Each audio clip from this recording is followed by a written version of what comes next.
થરાદ તાલુકાના ડોડગામ રામદેવ પીર આશ્રમમાં ડોક્ટર આંબેડકરજીની 134મી જન્મજયંતિ નિમિત્તે ભવ્ય લોક ડાયરો યોજાયો. થરાદ તાલુકાના ડોડગામ ખાતે આવેલ પવિત્ર રામદેવ પીર મંદિર આશ્રમના વિશાળ પરિસરમાં ડોક્ટર બાબા સાહેબ આંબેડકરની 134મી જન્મજયંતિ નિમિત્તે ભવ્ય લોક ડાયરો યોજાયો હતો. કાર્યક્રમનું આયોજન દાનાભાઈ પરમાર દ્વારા કરવામાં આવ્યું હતું. આ ભવ્ય લોક ડાયરામાં જાણીતા લોક કલાકારો છોટે હેમંત ચૌહાણ, સોનુ ગોહિલ, સંગીતા રાણા, રાયમલ નાઈ, મમતા પરમાર તેમજ સાહિત્યકાર મોરલી વારોટે હાજરી આપી હતી.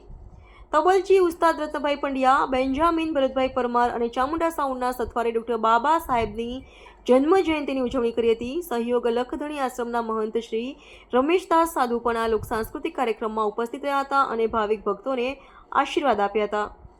આ કાર્યક્રમ દરમિયાન વિવિધ લોક ભજનો અને આંબેડકરના જીવન સંદેશ પરથી આધારિત રચનાઓ દ્વારા શ્રોતાઓને અનોખો ભાવસ્પર્શી અનુભવ પ્રાપ્ત થયો હતો.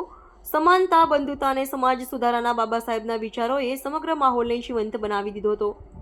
આ પ્રસંગે બનાસકાંઠા દલિત સંગઠનના કોર્ડિનેટર નાનજીભાઈ અડિયલ ડોક્ટર આંબેડકરના જીવન સંવિધાન રચનામાંના યોગદાન અને સમાજના શોષિત વર્ગ માટે આવેલા સમર્પણ વિશે સ્પષ્ટ અને મર્મસ્પર્શી ભાષણ આપ્યું હતું. સ્થળ પર મોટી સંખ્યામાં લોકો ઉપસ્થિત રહી પવિત્ર ભાવિમાં પુષ્પાંજલિ અર્પણ કરી અને કાર્યક્રમને સફળ બનાવ્યો હતો. સમગ્ર કાર્યક્રમ શાંતિપૂર્ણ અને ઉજવણી ભાવ સાથે સંપન્ન થયો હતો. અહેવાલ રાણાભાઈ પારેગી, બ્યુરો રિપોર્ટ, વાવ, થરાદ. હાય, હું છું ક્રુઝિન સિંઘાનિયા. આપની આસપાસના સત્ય સમાચાર જાણવા માટે જોતા રહો દીવ મિરર ન્યૂઝ અને હા, લાઈક અને સબસ્ક્રાઇબ કરવાનું ભૂલતા નહીં. Thank you.